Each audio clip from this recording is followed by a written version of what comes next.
Hi guys, welcome to my YouTube channel. My name is Nashley.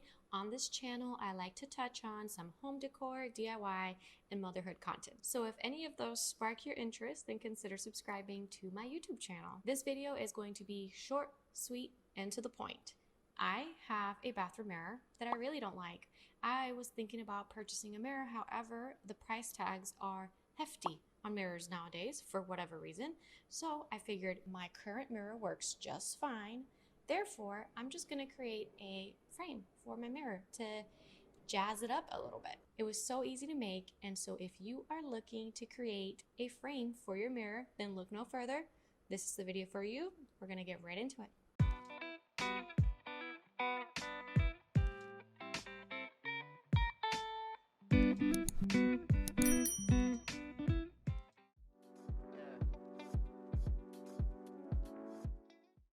First things first, I'm gonna go measure my mirror. I have my measuring tape, and I'm just gonna go take measurements. That way I know exactly how long to cut each piece. You know I'm down, slow it down, short on my expertise. This was such an easy project to do. The hardest part of this easy project was figuring out the angles. I knew I needed to cut 45-degree angles, however, the direction of the angle always changes according to where it goes on the mirror. So to help myself out, I just started laying out the pieces as I cut them. That way I know exactly what angle I need to cut.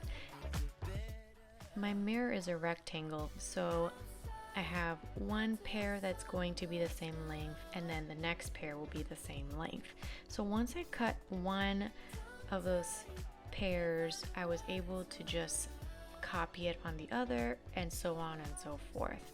By laying it out, it was a foolproof way of making sure that all of my pieces were the same length, that they were going to fit on my mirror properly, and that all the angles were perfect.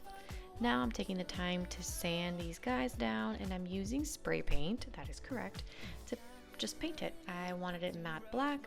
This was a faster way of doing it rather than staining it, and I made sure to cover all of the wood because otherwise it was going to reflect in the mirror the side that wasn't painted. I'm using an all-purpose construction adhesive to glue it onto my mirror, and of course with the machine it's not perfect, so I do have a few gaps in those corners. I'm taking this wood filler and I'm just filling it in. Take my time, it's actually fairly easy, and I will be able to sand it later and paint it, and it'll look seamless. I was a little apprehensive about using this acrylic paint, but it actually worked beautifully.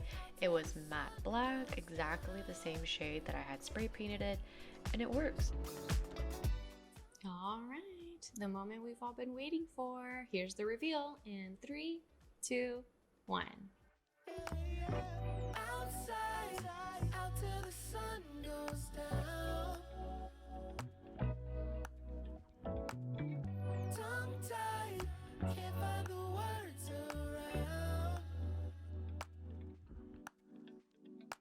You know I'm down. Thank you so much for watching this video. If you found it helpful, give it a thumbs up, subscribe to my YouTube channel if you're interested in content like this, and of course hit that bell notification so that you are the first to be notified when I post a new video.